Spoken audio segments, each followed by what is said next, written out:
Hello friends, मैं हूं Naveen Pathak and welcome back to my channel. इस वक्त मैं हूं फिक्सन कॉमिक्स के स्टूडियो में, जो कि बिलासपुर छत्तीसगढ़ में है। आज मैं आप लोगों को ले जाने वाला हूं कॉमिक्स की दुनिया में। तो जैसा आप देख रहे हैं, मेरे हाथ में है भगवान बिरसा मुंडा के जीवन पर आधारित कॉमिक्स, जिसमें भगवान बिरसा मुंडा के जीवन का संघर्ष दिखाया गया है। यह कॉमिक्स 9 जून 2022 को रिलीज हुई और इस कॉमिक्स में आपको भगवान बिरसा मुंडा से रिलेटेड बहुत सारी जानकारियाँ मिलेगी।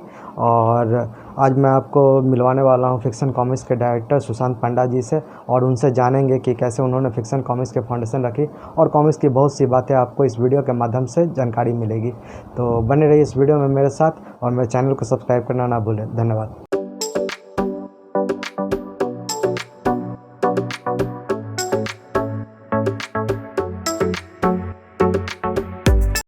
मैं बैठा हूँ फिक्सन कॉमिक्स के स्टूडियो में, और मेरे सामने बैठे हैं फिक्सन कॉमिक्स के ऑनर एंड एडिटर सुशांत पांडा जी, जो कि राज कॉमिक्स में बाकेलाल के साथ साथ नागराज ध्रुव और भेड़िया के भी आर्टिस्ट रह चुके हैं। राज कॉमिक्स के बारे में बहुत से कॉमिक्स प्रेमियों को पता ही होगा कि कितनी प्रसिद्ध कॉमिक्स इंडस्ट्री है यह। और सुशांत भैया से जानेंगे कि कैसे उन्होंने कॉमिक्स की दुनिया में कदम रखा, और अब तक का जो सफ़र रहा है उनका फिक्सन कॉमिक्स फाउंडेशन का, और फिक्सन कॉमिक्स में कौन कौन सी कॉमिक्स से बनी है, सारी जानकारियाँ आपको आज सुशांत भैया देंगे और अपने बारे में इंटरेस्टिंग बातें बताएंगे। तो चलिए बात करते हैं उनसे इस बारे में। तो सुशांत भैया, क्या बताना चाहते हैं आप? पहले तो नवीन जी, आपका हमारे स्टूडियो में स्वागत है। और पूछिए आप क्या पूछना चाहते हैं। तो आपने कॉमिक्स की दुनिया में सबसे पहले कदम कैसे रखा? ये 94-93 के समय की बात होगी। पहली बार जब कॉमिक्स हमने पढ़ा था, शायद अस्वराज की कोई कॉमिक्स होगी।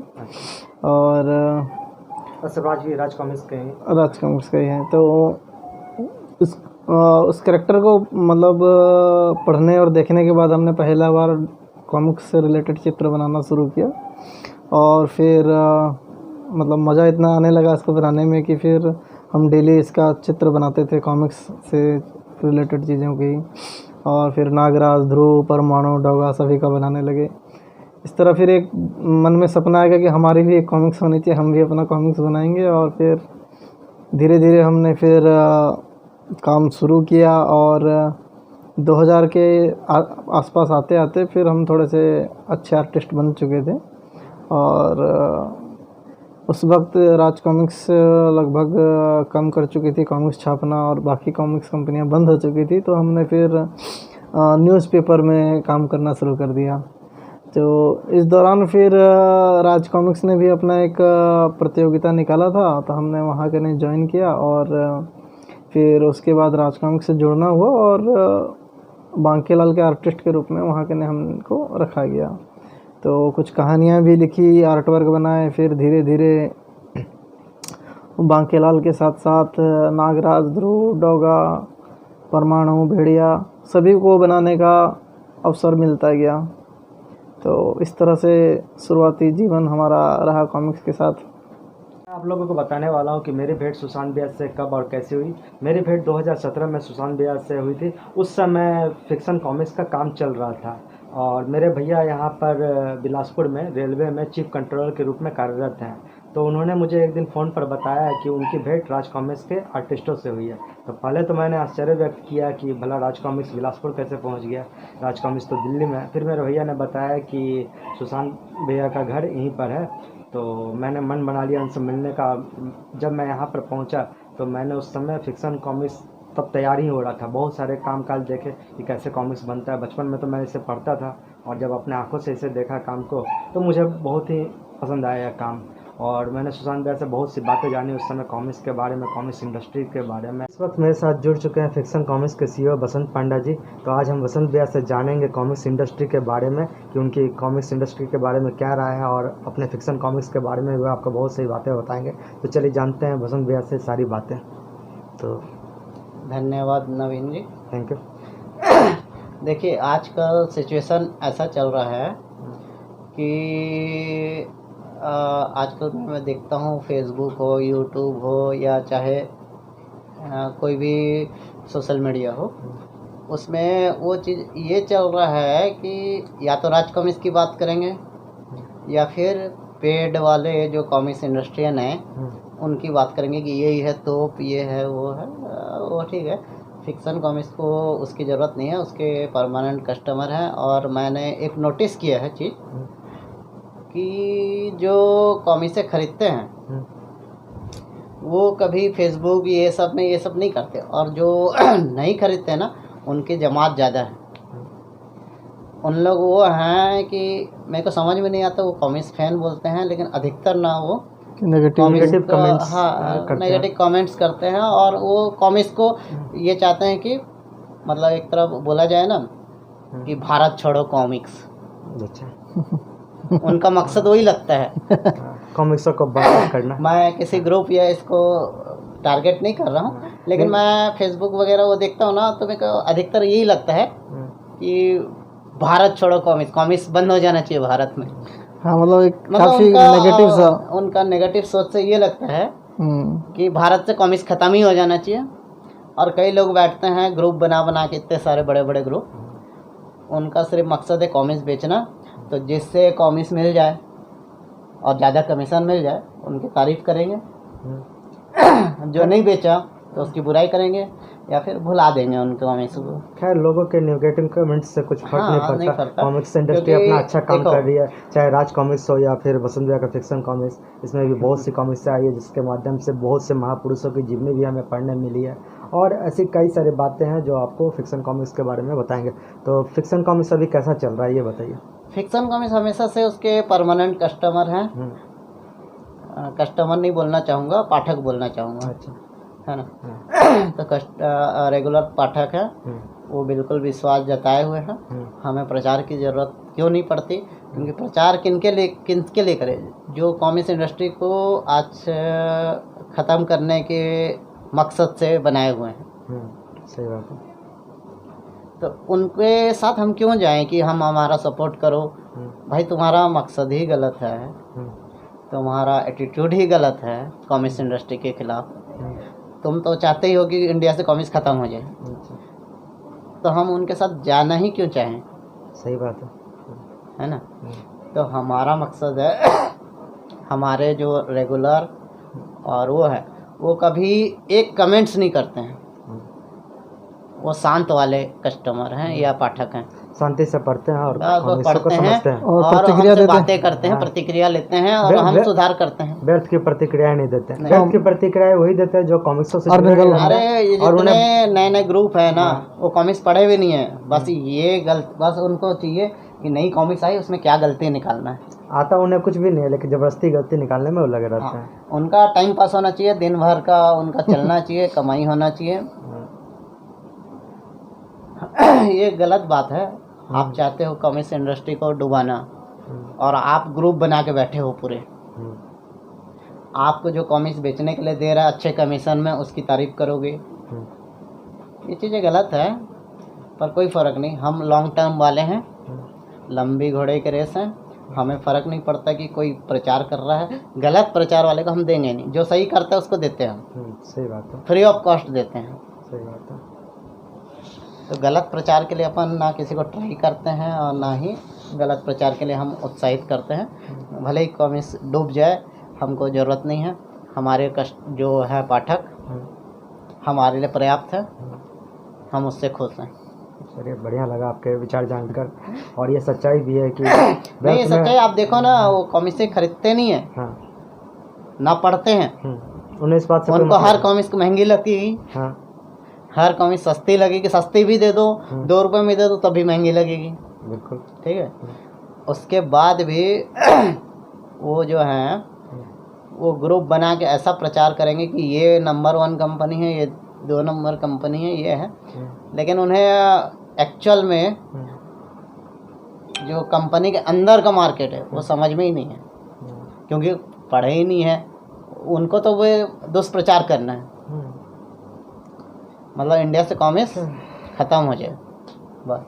जो सही में पाठक हैं वो तो इस तरह के दुष्प्रचार नहीं करते हैं। उन्हें कॉमिक्स इंडस्ट्री नहीं, वो से चुप रहते हैं, वो शांत रहते हैं, किसी विवाद ये वो को नहीं लेते हैं।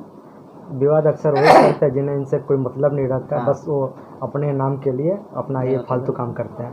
तो चलिए आगे और बातें करते हैं इस बारे में। देख सकते हैं कि मेरे हाथ में इस वक्त भगवान बिरसा मुंडा की जीवनी पर आधारित कॉमिक्स है, जो कि फिक्शन कॉमिक्स में बनी है। तो सुशांत भैया से इस बारे में जानेंगे कि कैसे उन्होंने भगवान बिरसा मुंडा के जीवनी के ऊपर एक कॉमिक्स बनाई और उन्होंने कैसे तैयार किया इस कॉमिक्स को। तो सारी बातें आपको सुशांत भैया बताएंगे इस बारे में। धन्यवाद नवीन जी। तो बिरसा मुंडा जी के बारे में मैं बहुत पहले से न्यूज़पेपर और पत्रिकाओं में पढ़ता रहा हूँ। तो तब से ही मैं इनके व्यक्तित्व से काफ़ी प्रभावित था, और जिस तरह से यह वीर सपूत झारखंड में, पश्चिम बंगाल में, उड़ीसा में ये प्रसिद्ध हैं, तो तभी से मेरे दिमाग में था। हमारे पड़ोसी राज्य के हैं। हमारा झारखंड के। तो मेरे राज्य झारखंड के। हाँ, तो ये केवल झारखंड के नहीं, ये उड़ीसा और बंगाल में भी समान रूप से उतने ही पूजे जाते हैं, और इन्हें भगवान कहा जाता है एक तरह से। और बहुत कम उम्र ही इन्होंने जीवन यापन किया है, शायद ये कुछ 25 वर्ष के ही के थे जब इनका क्या बोलते हैं वो हुआ। और काफ़ी कुछ इनके प्रभावशाली व्यक्तित्व है। तो जब हमने फिक्शन कॉमिक्स में जननायकों के ऊपर योजनाएं बनाई कि कौन कौन सी कॉमिक्स बनी, तो पहले हम गुंडाधुर और बिलासा देवी, पंडित सुंदरलाल शर्मा, इन सब पे कॉमिक्स बना चुके थे। हम हर राज्य के ऊपर बनाएंगे। हाँ, जहाँ से हमें जानकारी उनकी प्राप्त होगी। बिलासा देवी की जो कॉमिक्स दिखाता हूँ मैं आपको जी। तो दोस्तों आप मेरे हाथ में देख सकते हैं बिलासा देवी हैं, जो इन्हीं के नाम पर बिलासपुर शहर का नाम पड़ा है। इस कॉमिक्स में आपको उनके जीवन परिचय मिलेगा कि कैसे उन्होंने अपना मतलब जो भी है, आपको सारी जानकारी है इस वीडियो में। हमारा मकसद यही है, हर राज्य के जो हैं जननायक हैं, वीर सपूत हैं, उनके ऊपर हम कॉमिक्स बनाए, ताकि आने वाली जो पीढ़ी है वो उन जननायकों के बारे में जाने, उनका जो योगदान है हमारे जीवन में। हम जो आज के बच्चों के लिए ज़रूरी है, क्योंकि आज हम विदेशी शिक्षा प्राप्त कर रहे हैं हर जगह। हाँ, और एक काल्पनिक सुपर हीरो को हम अपना वो मानते हैं। शिक्षा मतलब क्या है कि हम विदेशों के जननायकों के बारे में पढ़ रहे हैं उस किताब में जी। तो हमारे देश का भी जरूरी है बच्चों को जानना वो विदेशी आज हम किताब में पढ़ेंगे, इंग्लिश मीडियम में, तो यही मिलता है कि जॉनी ने वो किया, इसने वो किया, उससे बर्फ़ गिर रहा है, उससे हमें क्या फ़र्क पड़ता है। सही बात हमारे यहाँ तो बर्फ़ नहीं गिर रहा है। जो हमारी वास्तविक संस्कृति है उसे हम लोग कॉमिक्स के माध्यम से प्रस्तुत करते हैं। और अगर आप कल हम वातावरण के बारे में पूछेंगे तो पता चला अमेरिका का वातावरण बता रहे हैं हम या ब्रिटेन का वातावरण बता रहे हैं। खैर, हमें अपने देश का वातावरण बता रहा है कि हमारे देश में क्या चल रहा है और इसका क्या इतिहास रहा है। सही से इतिहास को प्रस्तुत भी नहीं किया जाता, कई बार भ्रम फैलाया जाता है जिसके बारे में हमें अच्छी से जानकारियाँ नहीं मिलती। तो कॉमिक्स एक बेहतर माध्यम जिसके माध्यम से आज के डेट में क्रांतिकारी योजनाएं बनाना हमारे कॉमिक्स इंडस्ट्री के लिए ज़रूरी है, ना कि फ़ायदे के लिए बल्कि बच्चों को शिक्षा देने के लिए, एक सही शिक्षा प्रस्तुत करने के लिए। हाँ, ना कि हमारा मकसद होना चाहिए कि पैसा कमाएं। पैसों से ज़्यादा जरूरी है ज्ञान, जो ज्ञान देना, बच्चों को शिक्षा देना, तो लोग और हर वर्ग के लिए का एंटरटेनमेंट प्रस्तुत करना, जिसमें इंटरटेनमेंट होगा, इंफोटेनमेंट होगा, बहुत सारी चीज़ें होगी जो कॉमिक्स आपको सब कुछ देती है। तो हाँ, तो दोस्तों फिक्शन कॉमिक्स 13वें सेट में अपने ये 14th सेट 14th में आपके लिए बिरसा मुंडा की कॉमिक्स लाई है। ये आप खरीद के अपने बच्चों को दे सकते हैं ताकि वो भी अपने जननायकों के बारे में जाने। इसके अलावा बताना भूल गया, हम किड्स के लिए एक अलग ला रहे हैं, फिक्शन किड्स करके। फिक्शन किड्स यूनिवर्स ला रहे हैं, जिसमें आप कई सारे पूरा लाइब्रेरी होगी। हाँ, हर बच्चों के लिए आपको उनमें मतलब हर जननायक को शिक्षा मिलेगी, हर शहीद की शिक्षा मिलेगी, देश के लिए कुर्बान हुए लोगों की शिक्षा मिलेगी। तो हमने किड्स लाइब्रेरी का भगत सिंह के ऊपर भी बन रही है इस वक्त, भगत सिंह पे बन रही, जो नेक्स्ट सेट में आपको तैयार हो रही है, जो आपको पूरे इंडिया का दर्शन कराएगी। हर जननायक के दर्शन कराएंगे। तो जल्द ही बच्चों को ये शिक्षा जरूरी है। तो जल्द ही हमें अलग अलग राज्यों के भी और जननायकों की कॉमिक्सें आप पढ़ने मिलेंगी। संपर्क में हैं हम सभी राज्यों के अपने दोस्तों यारों से, और उनके ये कर रहे हैं। छत्तीसगढ़ हो गया, झारखंड हो गया, और अपने आसपास से हम लेते हुए जा रहे हैं, और धीरे धीरे पूरा इंडिया को कवर करेंगे। इसके लिए जो आज तक आपने नहीं पढ़ा है कॉमिक्स में, जिन जननायकों के बारे में।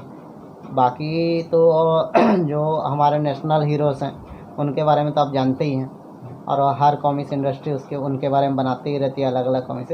लेकिन हमारा टारगेट है जिनके बारे में कोई जानता नहीं है उनके बारे में हम आपको कहानी दें, या कहानी बोलना गलत होगा, मतलब उनकी सही जानकारी दें कि उन्होंने कितना कुर्बान किया देश के लिए अपने आप को। इस वक्त मेरे साथ में अक्ष, जो कि बसंत भैया का बेटा है, और आप मैं जानूंगा बसंत भैया से कि जो कॉमिक्स में इन्होंने जननायकों की कॉमिक्स निकाली है, उसके अलावा और कौन कौन से कैरेक्टर है जो कॉमिक्स में बनाए गए हैं, स्पेशल कैरेक्टर्स। हाँ नवीन जी, ये स्पेशल कैरेक्टर तो ऐसा है कि हमारा जो यूनिवर्स है वो बहुत बड़ा है, लेकिन आने में टाइम लगेगा। और जननायकों से हमने हर सब्जेक्ट को चुना हुआ है, हॉरर हो, कॉमेडी हो, या फिर जननायकों की हो, बच्चों के लिए हो, युवाओं के लिए हो, जैसे पौराणिक कहानियाँ भी हैं। अमावस चुना है, तो कई लोग वो भी बोलते हैं कि इस टाइप के कॉमिक से क्यों जरूरत है, लेकिन हर वर्ग को चुनना जरूरी है आज के डेट में, हर पाठक वर्ग के लिए। फिक्शन कॉमिक्स में कुछ फेवरेट कॉमेडी कैरेक्टर जैसे सैंडो हो गया, जी हो गया, भूताल को बहुत पसंद किया जा रहा है, और भविष्य में अभी भूताल की भी अब तक 16 कॉमिक्स आ चुकी हैं, और भूताल एक बहुत ही अच्छा कॉमेडी कैरेक्टर है जी। और इसके अलावा आप सैंडो के बारे में पढ़िएगा तो सैंडो अजीबोगरीब हरकतें करता है। नहीं, सैंडो की एक्चुअल में ये है कि अभी जो नई स्टोरी आने वाली है उसमें दर्शकों को बहुत मजा आने वाला। इससे पहले क्या है, थोड़ा छोटे टाइप के शॉर्ट स्टोरीज थे, अब जो है सैंडो नए अवतार में आ रहा है, और बहुत बेहतरीन उसकी स्टोरी लाइन बन गई है, और अब पाठकों को बहुत पसंद आएगी। और इसके अलावा आप ये देख लीजिए कि जो अब भविष्य में अब जो है, अब हम जो नए थे पब्लिशर उसमें जो वर्क कर रहे थे, अब हमारा एक्सपीरियंस उसके प्रति बढ़ गया है, तो अब जो है हम बड़ी बड़ी कॉमिक्सें बनाने में लगे हुए हैं, इसलिए थोड़ा विलम्ब हो रहा है। अब जो है हमारी स्टोरी लाइन जो है आपको मिलेगी, तो आपको बेहतरीन और लॉन्ग टाइम तक मिलेगी। तो दोस्तों, सुशांत भैया ने एक और नोवेल बनाया है जिसका नाम है अमन क्रांति। तो हम लोग जानेंगे अमन क्रांति के बारे में कि किस प्रकार ये तो बेस्ट सेलिंग हो गई है। हमारी 2 नोवेल निकली अभी तक, एक अमन क्रांति अच्छा और एक अमावस। तो अमन क्रांति के बारे में हम लोग जानना चाहेंगे सुशांत भैया से कि ये किस प्रकार की नोवेल है, और सारी जानकारी आपको बताएंगे अमन क्रांति के बारे में। अमन क्रांति कहानी है 2 रहस्यमय किरदारों के बारे में, अमन और क्रांति के बारे में। यह एक साइकोलॉजिकल थ्रिलर है, और ये मिस्टीरियस कैरेक्टर हैं जो पूरी कहानी में आपको उलझा के रख देंगे, और कहानी इस तरह से आगे बढ़ेगी कि समझ में नहीं आएगा कि कब क्या हो रहा है। तो और उसकी मूवी की प्लानिंग भी चल रही है। वो तो बात की बात है, इसकी मूवी की प्लानिंग मतलब किस आधार पे? कुर्सी दोबारा करना है, बात चल रही है। अच्छा, कुछ लोग इंटरेस्टेड हैं इसके बारे में। अच्छा, जैसे बॉलीवुड के डायरेक्टर्स हो गए क्या? बॉलीवुड हो या साउथ हो, सब जुड़े हुए हैं अभी। अच्छा, तो हम वो देख रहे हैं कि कौन अच्छे से वो उसको कर सकता है। ऐसा नहीं कि हड़बड़ी में कोई भी करे, तो हम बहुत समझ कैसे बनाना पड़ेगा। बिल्कुल ऐसा हड़बड़ी भी नहीं है, जल्दबाजी भी नहीं है। अच्छा, हमें जो पसंद आए, मतलब कि हाँ ये सही न्याय कर सकता है, और कैरेक्टर के साथ, एक्टर्स के साथ। तो और भी एक इसका एक कैरेक्टर है अमीश। तो अमीश के बारे में हम लोग जानेंगे कि किस प्रकार का कैरेक्टर है, सुपर हीरो किस प्रकार का है।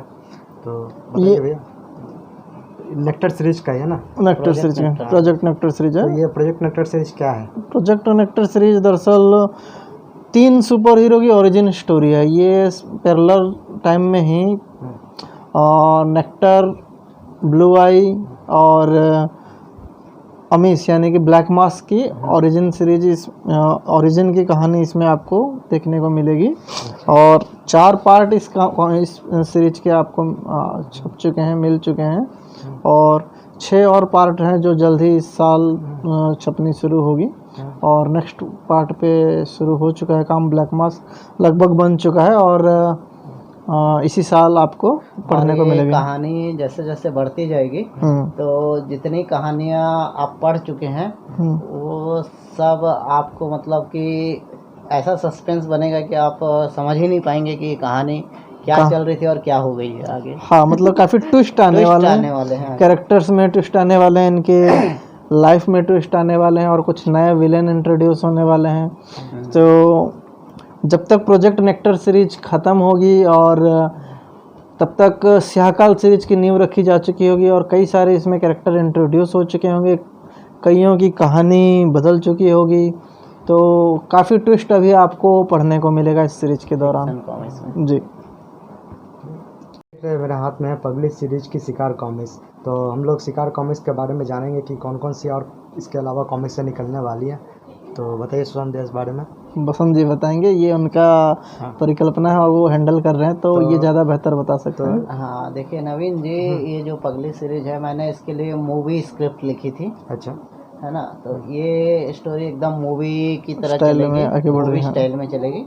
और ये मूवी मैंने साउथ के लिए लिखी थी। अच्छा, तो उस मैं मतलब इसमें आपको साउथ इंडियन मूवीज़ की झलक मिलेगी, इसमें फ्लेवर उसका वही मिलेगा साउथ इंडियन, क्योंकि मैंने लिखी ही थी साउथ इंडियन मूवीज़ के लिए।